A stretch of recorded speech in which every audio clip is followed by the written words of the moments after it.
चुनाव आएर हो कि क्या हो, चिया पसलमा पनि चुनावको प्रसार डेन्जर छ त। साथै चुनाव आउँदा हाम्रो देशको अब को बन्ने होला, नेता बन्ने सबैले उत्सुकता छ। साँच्चै तिमी कसलाई भोट दिन्छौ साथी?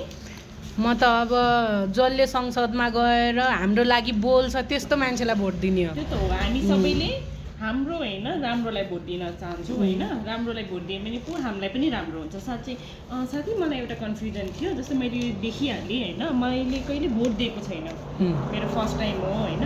जस्तै यो जुन पेपर छ नि, मलाई यो पेपरमा कसरी भोट दिने एकचोटि सिकाइदिन्छु। ल ल यस्तो हुन्छ। अब यो हाम्रो यसपालिको चुनावमा चाहिँ यो स्थानीय चुनाव होइन, यो त संसदीय चुनाव हो।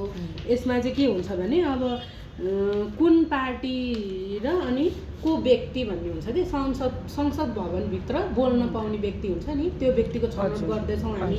त्यसमा चाहिँ अब तिमीले एउटा पार्टीलाई दिनुभयो, एउटा व्यक्तिलाई दिनुभयो होइन। अनि त्यो दिँदाखेरि चाहिँ जस्तो एक्जाम्पलको लागि यहाँ अब यो यसरी यहाँ हामीलाई नमुना पनि दिएको छ होइन।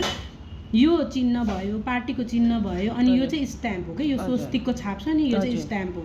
अब तिमीलाई जुन मनपर्छ त्यहीमा यसरी यो चिन्ह यहाँ साइडमा, त्यसरी नै अब यो चिन्ह यहाँ साइडमा। हामीलाई थाहा हुनु पर्यो कुन पार्टीको कुन चिन्ह हो भन्ने चाहिँ थाहा हुनु पर्यो, कुन चिन्ह भनेर पनि थाहा हुनु पर्यो। अनि यो जुन बक्स छ नि, बक्सभन्दा बाहिर पनि जानु भएन, यो यता कालो घेराहरू पनि छुनु भएन। ठ्याक्क पार्टीको चिन्ह अनि साइडमा चाहिँ हामीले स्वस्तिकको छाप लाउँछौँ होइन। अनि त्यो लगाएर मात्रै हाम्रो जिम्मेवारी चाहिँ पुरा हुँदैन है। यहाँ एउटा मेन कुरा के छ भने तिमीले यो लगायौ, त्यो मसीको हुन्छ, तिमीले लगायो अनि लाउने बित्तिकै यसरी फोल्ड गर्थ्यो भने यो चिन्ह गएर यहाँ लाग्दिन्छ, अनि के हुन्छ तिम्रो भोट रद्द हुन्छ।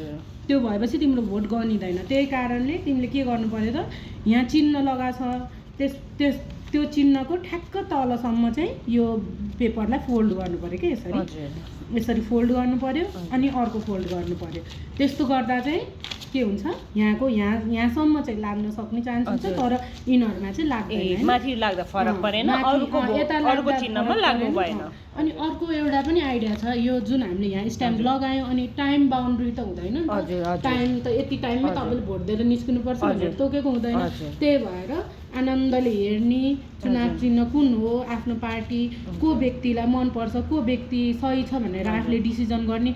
त्यसपछि यहाँ अब चुनाव चिन्ह यहाँ छ, अनि त्यसपछि यहाँ स्ट्याम्प लगाउने, स्ट्याम्प लगाइसकेपछि यसलाई फुकेर एकछिन सुक्न दिने। अब जब अनि यसरी औँलाले टच गर्दाखेरि मसी छुइँदैन नि, अनि त्यसपछि मात्रै यसलाई फोल्ड गरेर बक्सभित्र हालिदिने। त्यो गरेपछि हाम्रो भोट काउन्ट हुन्छ, नत्र त काउन्टलेस हुन्छ। धेरै धेरै धन्यवाद साथी।